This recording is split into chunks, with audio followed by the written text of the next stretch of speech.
After years of practicing golf, you still suck, and it's not because you're not practicing enough, but because you're not practicing with enough intention. And in this video, we're gonna teach you the 5 steps you need to start practicing with intention and transforming your swing.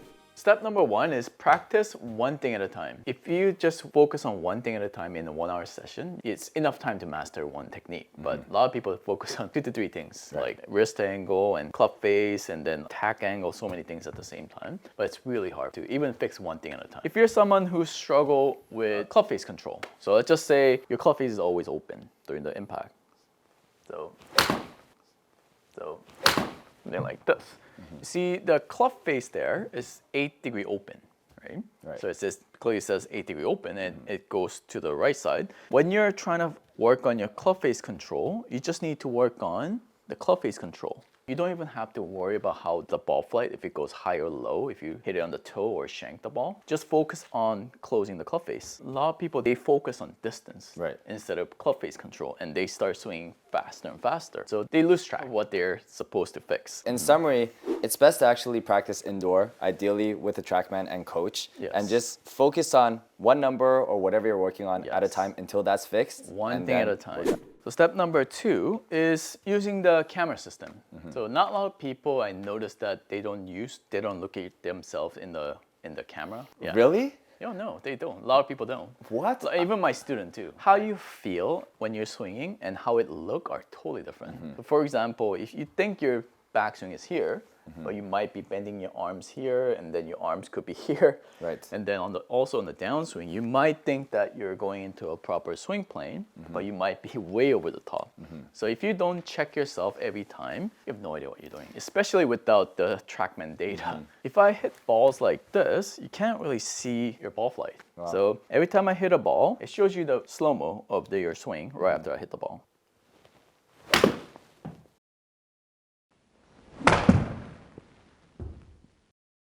So you can actually see your swing. My legs look really short on that video. No, James, just usually we make your legs longer in this video. Oh, okay. So yeah, this is one way. I made it like super slow-mo. So if you have a problem with your takeaway or if you have a problem with your backswing position, you can actually see every time you hit the ball, you can actually see your swing. So if you're someone who's struggling with takeaway, so let's just say my takeaway looked like this, you can see right away. Watch how I roll my hands on my takeaway. You see it's way underneath the swing plane. I'm rolling my hands and I'm hitting the ball. But there's one thing about this, like for most of the amateurs playing golf, they don't need a perfect swing. Like you could be doing a lot of things wrong in your swing and play okay golf for them. Right? They're not trying to go pro. It don't have to be a pro, but you want to be a consistent golfer. I see. Yeah, Okay. if you want to be a consistent golfer, there are certain things that needs to be there. You cannot just rely on motor skill. So you gotta get into a proper position to play consistent golf. Quick pause, we do things differently here. We don't sell courses and we don't hide great coaching behind paywalls because everything we teach on this channel stays completely free and that's never changing. If you want to help keep it that way, join our YouTube memberships where you'll get access to our private community, member perks, and you'll be directly supporting free education for people everywhere. Now back to the video. Step 3 to practicing with more purpose is finding the proper alignment. When you're at the driving range, let me show you an example here. So you're always in the square. So your alignment is always set. When you're in the square, if you put a club right at your ball or at your feet, that's your target line, right? So now you know where your target is. But at the golf course, there's no square. And even in the tee box, it's not fully square. It's not like a driving range. There's no line or anything. So if you don't practice your alignment, you're going to struggle at the golf course. Every time you hit a ball, it doesn't have to be every single shot, but once every 3 shots, I want you to pick a target from behind and find the target and try to aim at that target. So there's always a pole on the driving range. There's like lots of pole. That could be your target. So just say I'm aiming at the right side of the target, one that's closer to the right side. So always find the target and then aim at the target. It doesn't have to be straight with the square here. Do a setup and then hit the ball towards that target. When you're doing alignment, I want you guys to have your own pre-shot routine. So let's just imagine my target is straight line. So what I do is I align my club face towards that straight line. So I find something on the ground that is around just one yard. Anything on the ground that is straight line to the target. And then I aim there. I always score my club face first. And then I put my feet together right in the center of the ball. And then I start with my left feet and then right feet. Right here. And then I look at the target and Step 4 is identifying the correct mistake.